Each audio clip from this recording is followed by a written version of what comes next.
dua, tiga. Assalamualaikum warahmatullahi Assalamualaikum warahmatullahi wabarakatuh. wabarakatuh. Baik, di sini kami akan menganalisis mengenai video budaya yang berjudul tentang pernikahan Melayu. Nah, di sini kami akan menganalisis aspek-aspek yang ada di dalam video yang yang akan ditampilkan setelah ini. Sebelumnya ada baiknya kami memperkenalkan diri terlebih dahulu. Saya Hayani Srina Afifah dan teman saya. Saya Zulaika Widyadari. Nah, saya Baby Octavia. Baik, sekarang setelah ini kita akan menonton video yang akan kita analisis.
Oke, nah kita kan udah selesai nih guys nonton videonya. Nah, kira-kira menurut teman-teman aspek apa aja nih yang muncul di dalam video yang udah kita tonton tadi nih? Kalau menurut aku, itu ada aspek sejarah yang dimana tradisi pernikahan Melayu ini kan bukan merupakan hal baru, karena sudah ada sejak lama. Nah, itu kita bisa melihat dari pengaruh dari masa kerajaan Melayu, lalu masuk ke budaya Hindu-Buddha, lalu masuk juga ke Islam yang sangat kuat. Misalnya, pada prosesi akad nikah dan doa-doa itu merupakan bukti dari pengaruh Islam yang kental. Sementara tradisi pantun yang dipakai saat kegiatan tersebut itu merupakan sudah ada sejak pada zaman kerajaan dan juga itu merupakan sebagai detail dari acara pernikahan yang mempunyai jejak sejarahnya masing-masing. Kalau menurut aku seperti itu. Kalau menurut yang lain bagaimana? Kalau, nah betul, kalau menurut saya selain sejarah ada juga aspek-aspek sosial yang kita bisa lihat bagaimana masyarakat bergotong royong menyiapkan segala kebutuhan pesta, mulai dari tetangga yang membantu memasak di dapur umum. Nah, kerabat yang menyiapkan pelaminan, sampai para pemuda yang memainkan kompang untuk meramaikan acara. Nah, semua itu menunjukkan bahwa pernikahan adat itu bukan urusan keluarga pengantin saja, tetapi melibatkan banyak pihak. Selain itu, ada juga nilai kesopanan, tata krama, dan musyawarah. Nah, misalnya saat proses meminang, keluarga laki-laki dan perempuan berdialog dengan penuh sopan. Kadang-kadang berpantun supaya suasana tetap terjaga dan hangat dan terhormat. Nah, mungkin itu. Ya, betul sekali. Selain dua aspek itu, ada juga, bisa kita lihat juga nih dari sisi ekonominya juga. Nah, di situ tuh kan eh, sebelum acara pernikahan pasti mereka eh, sewa bajunya dulu, terus nyiapin bahan makanannya untuk apa tamu-tamu undangannya nanti. Nah, dari dia misalnya eh, menyiapkan bahan-bahan makanannya itu tuh kan pasti dia membutuhkan bahan yang cukup banyak. Nah, dari situ tuh eh, ke penjualnya itu pasti meningkatkan pembeliannya. Nah, di situ udah ada aspek ekonominya. Itu sih, eh, menurut kalian yang lain masih adakah aspek-aspek yang ada dalam video itu? Mungkin ada aspek hukum atau dan politiknya. Dan dalam pernikahan adat Melayu itu kan pasti ada aturan nih yang harus Ya, dipatuhi, baik itu aturan adat ataupun aturan di hukum agama. Misalnya di pernikahan ini itu kalau pernikahannya itu kalau dianggap sah itu kalau ada penghulu atau tokoh adat, iya. Dan tokoh juga adat saksinya. gitu. Iya, juga itu sebab menunjukkan bagaimana hukum agama dan hukum adat itu berjalan secara beriringan dan saling melengkapi. Nah, di beberapa daerah, tokoh adat atau pejabat desa itu bisa ikut hadir sebagai bentuk legitimasi sosial dan politik terhadap pernikahan tersebut. Menurut aku seperti itu, guys. Kira-kira menurut Baby masih ada Apalagi lagi kah? ada aspek budaya juga yang menurut saya paling menarik untuk kita lihat. Dari video tadi kita bisa memperhatikan pakaian adat pengantin Melayu yang penuh makna. Nah, dari warnanya melambangkan kemakmuran dan kejayaan, hiasan kepala atau tengkuluk yang dipakai pengantin perempuan mempunyai simbol kesopanan dan kehormatan. Nah, belum lagi ada tarian zapin yang bisa biasanya ditampilkan untuk memeriahkan acara diiringi musik gambus dan kompang. Semua itu adalah ekspresi budaya Melayu yang memperlihatkan betapa kayanya warisan budaya kita. Ya, betul sekali. Nah, jadi bisa kita simpulkan dari video yang udah kita tonton tadi itu eh, ada banyak aspek di dalamnya, mulai dari aspek sosial, aspek sejarah, aspek ekonomi, terus ada aspek hukum, dan yang paling penting ada aspek budaya. Nah, dari 5 aspek yang kita bahas tadi nih, eh, pasti ada aspek yang menonjol, terus eh, yang menonjol di dalam video tadi. Nah, kalau Hayes sendiri nih rencananya mau ambil aspek budaya. Kenapa aspek budaya itu? Nah, nah, di aspek budaya ini kan pada dasarnya eh, tampak di kehidupan sehari-hari. Nah, kebudayaan itu sendiri itu mencakup segala sesuatu yang diciptakan oleh manusia, baik berupa gagasan, nilai, seni, bahasa, hingga adat istiadat. Nah, aspek budaya itu lebih spesifik mengacu pada wujud nyata seperti bahasa, karya seni, pakaian adat, tradisi, musik, tarian, maupun upacara adat. Nah, melalui aspek budaya ini, kita bisa melihat bagaimana sebuah masyarakat itu menjaga identitas, terus melestarikan warisan leluhur, sekaligus menanamkan nilai-nilai kehidupan dalam setiap aktivitas sosial. Nah, salah satu contohnya tuh tadi dapat kita temui dalam video, yaitu pernikahan adat Melayu tadi. Dalam tradisi ini tuh banyak sekali elemen budaya yang hadir. Nah, dari segi seni itu ada musik tradisional seperti kompang tadi, terus ada gambus juga pas dia lagi eh pas di prosesi di apa di gurindam itu tadi, terus dia ada pakai gambus kan. Nah, terus ada tarian zapin juga. Nah, gitu. Kalau dari segi bahasanya itu kan masyarakat Melayu ini terkenal dengan pantunnya. Nah, pantun itu kan juga pantun itu bukan hanya sekedar hiburan tapi juga berfungsi sebagai penyampaian doa, pesan, bahkan nasihat dengan cara yang indah dan santun. Lalu dari segi lain itu ada busananya. Nah, pengantin Melayu tadi itu kan mengenakan kain songket dan pakaian adat yang penuh simbol-simbol. Warna-warna yang dipilih dipilih pun bukan yang sembarangan, tetapi itu melambangkan doa harapan. Contohnya warna emas tadi. Emas itu eh, melambangkan kemakmuran. Terus hijau untuk kesucian, merah untuk keberanian.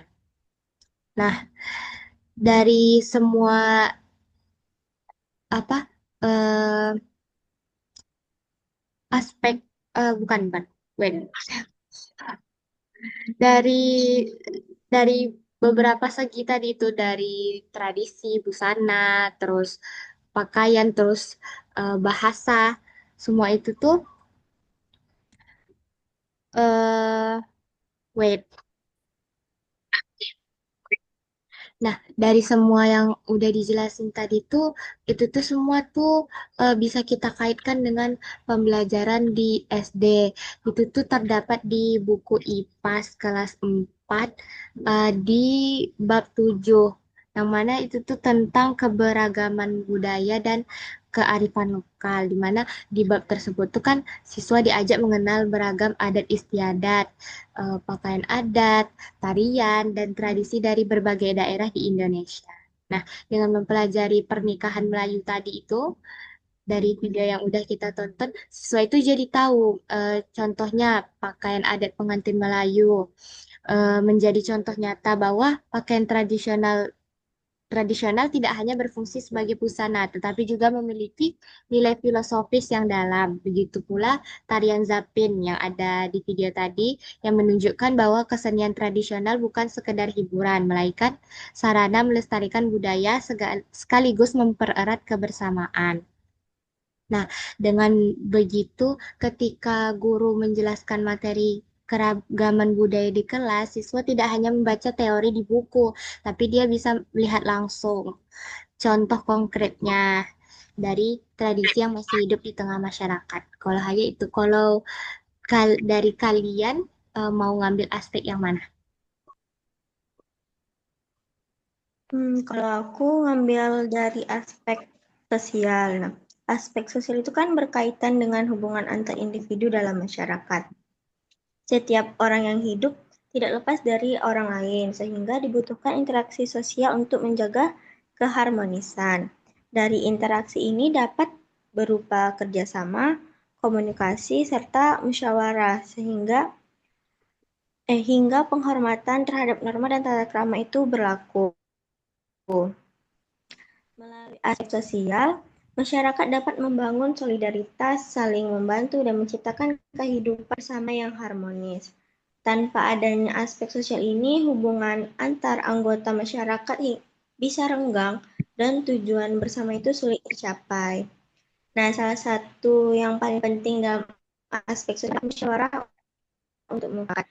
Musyawarah ini keputusan diambil secara sepihak, tetapi dipertimbangkan lagi secara bersama demi mencapai kepentingan bersama. Satu aspek juga menekankan pentingnya norma dan sopan santun dalam komunikasi agar interaksi berjalan baik dan tidak menyinggung orang lain. Nah, dari pernikahan adat Melayu ini terdapat musyawarah mufakat ini terdapat pada bagian merisik. Nah, dalam tradisi pernikahan ini, tahap merisik ini memiliki peran yang sangat penting karena memperlihatkan kuatnya aspek sosial dalam kehidupan bermasyarakat. Merisik itu dilakukan melalui pertemuan dua keluarga besar untuk saling mengenal, menyampaikan masalah, membicarakan hal-hal yang penting terkait rencana pernikahan. Nah, proses ini tuh bukan hanya sekedar formalitas saja, tetapi bisa menjadi wadah bagi masyarakat Melayu untuk menegaskan nilai musyawarah, kebersamaan, serta penghormatan terhadap masyarakat. Dengan kehadiran keluarga besar tadi, itu bisa menunjukkan bahwa pernikahan itu bukan hanya urusan pribadi semata. Maksudnya itu bukan pribadi si yang mau nikah ini, mempelai pria dan mempelai wanita. Tapi itu untuk meningkatkan peristiwa sosial yang melibatkan komunitas secara luas. Nah, dari musyawarah dalam merisik ini memperlihatkan bahwa masyarakat Melayu itu mengutamakan mufakat. Nah, dari keputusan besar tidak diambil secara sepihak, tetapi harus didiskusikan terlebih dahulu. Nah, dalam konteks pembelajaran itu, siswa dapat mengambil pelajaran bahwa keputusan bersama di kelas atau di sekolah seperti menentukan jadwal piket, memilih ketua kelas, atau merancang kegiatan sebaiknya dilakukan melalui diskusi bersama agar semua pihak merasa terlibat. Dengan demikian, musyawarah dalam merisik itu dapat dijadikan sebuah cerminan nyata bagaimana interaksi sosial itu berjalan secara adil dan seimbang. Nah, selain musyawarah tadi, di merisik itu menonjolkan sikap norma dan etika sosial. Dari bahasa yang digunakan penuh sopan santun, bahkan sering dihiasi dengan pantun atau perumpamaan yang halus dan penuh makna. Setiap kata yang diatur itu uh, tidak yang bisa tidak menyinggung gitu kepada orang lain yang kita begitu. Nah, dari norma ini menunjukkan bahwa komunikasi yang baik itu harus selalu menjaga keharmonisan dan menghargai orang lain. Nah, aspek sosial yang menonjol itu ada penghormatan kepada orang tua dan tetua. Mereka diberikan utama sebagai juru bicara, pengarah, dan pengambil keputusan. Nah, generasi muda itu hadir sebagai pendengar dan pembelajar yang menunjukkan sikap hormat terhadap pengalaman dan kerja orang tua. Nilai ini sangat relevan dengan kehidupan siswa di sekolah, dari menghormati guru, patuh pada aturan sekolah, serta menghargai pendapat orang yang lebih tua itu merupakan salah satu wujud nyata dari penerapan tata krama dalam kehidupan sehari. Nah, ternyata hanya itu aja tadi guys. Di Merisi ini tuh memperlihatkan solidaritas gitu dan penguatan hubungan sosial yang nggak pertemuan tadi.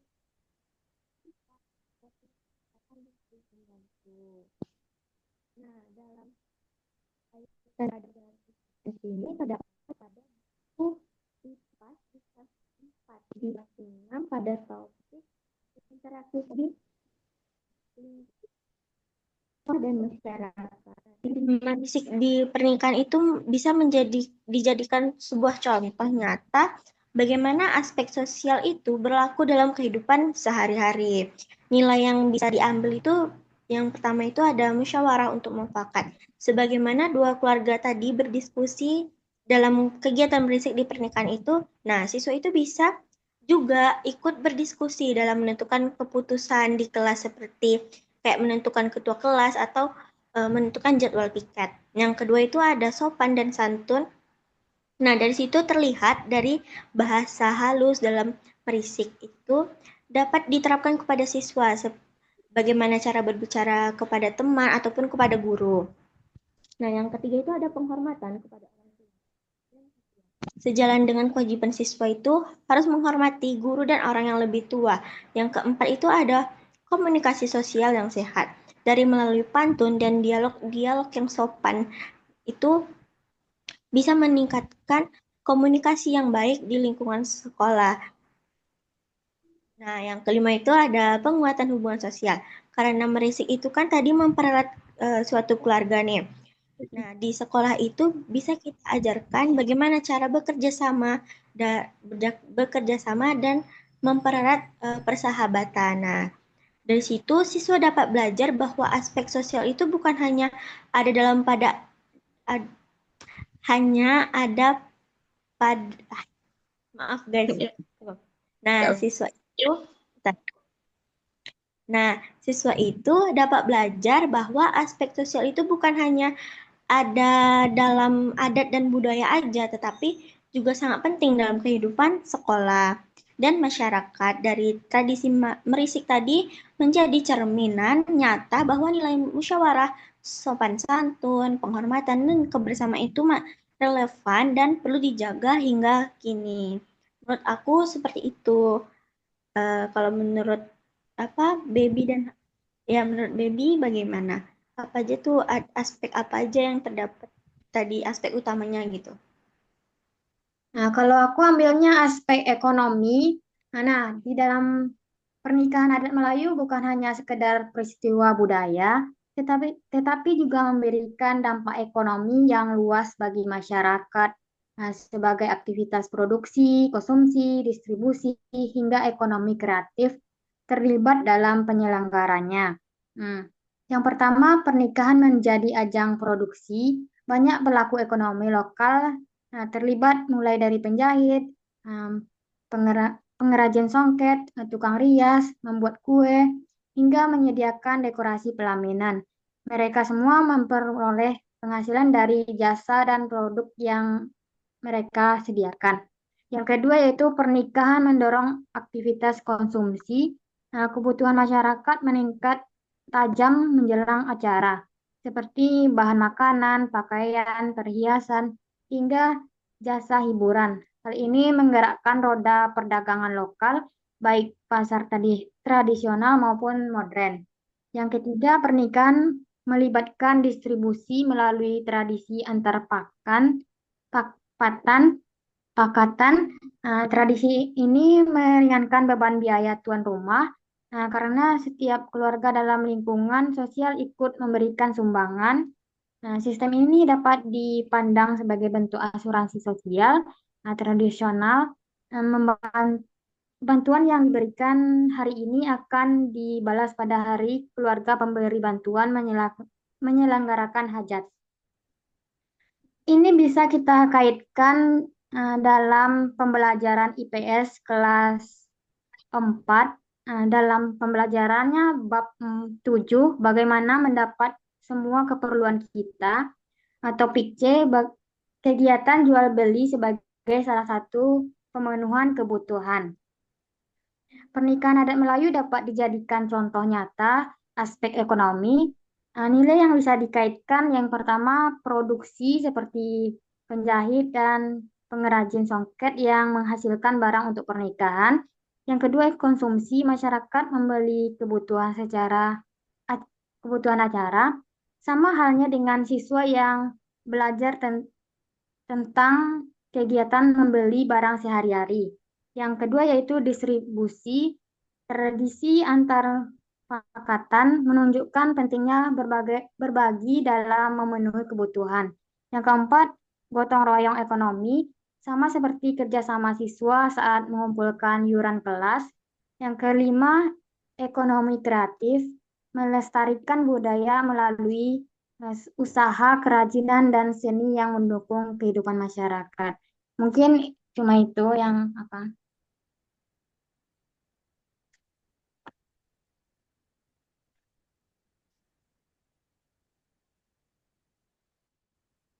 Ya. Nah, dari pembahasan yang kita bahas tadi, kita bisa simpulkan nih, bahwa pernikahan adat Melayu itu memiliki banyak aspek penting. Ada aspek budaya dengan simbol-simbol seni dan tradisi, ada aspek sosial dengan nilai gotong royong dan musyawarah, serta aspek ekonomi yang menggerakkan kegiatan masyarakat. Nah, ditambah lagi ada aspek sejarah dan hukum yang membuat tradisi ini semakin kaya akan makna. Tradisi ini bukan hanya indah untuk dilihat, tetapi juga penuh pesan kehidupan. Kita belajar tentang masyarakat Melayu menjaga kebersamaan, saling membantu, dan tetap menghormati dan adat sekaligus ajaran agama. Jadi pernikahan adat bukan hanya tentang dua orang pengantin, tetapi juga tentang ikatan sosial, ekonomi, dan budaya seluruh warga. Dan yang paling penting, semua nilai ini bisa kita kaitkan dengan pelajaran IPS di sekolah dasar tadi. Nah, misalnya dari pakaian adat tadi dan tarian kita dan tarian. Nah, bisa hubungkan dengan keragaman budaya, gotong royong, terus kita hubungkan terus kita hubungkan dengan ini wait, maaf, gotong royong kita hubungkan dengan interaksi sosial. Dan kegiatan produksi serta konsumsi kita hubungkan dengan ekonomi di masyarakat. Nah, dengan begitu tuh siswa bisa melihat bahwa apa yang mereka pelajari di kelas itu bukan sesuatu yang jauh, melainkan nyata dan dekat dengan kehidupan mereka. Nah, jadi tradisi pernikahan adat Melayu mengajarkan kita untuk bangga pada budaya bangsa sekaligus menjadikan sumber belajar yang berharga. Nah, eh, pembahasan kita mengenai aspek-aspek yang ada di dalam video pernikahan Melayu ini udah selesai. Jadi sekarang kita akhiri. Eh, Sekian dari kelompok 7. Mohon maaf bila ada kesalahan. Assalamualaikum warahmatullahi wabarakatuh. Warahmatullahi wabarakatuh. Terima kasih.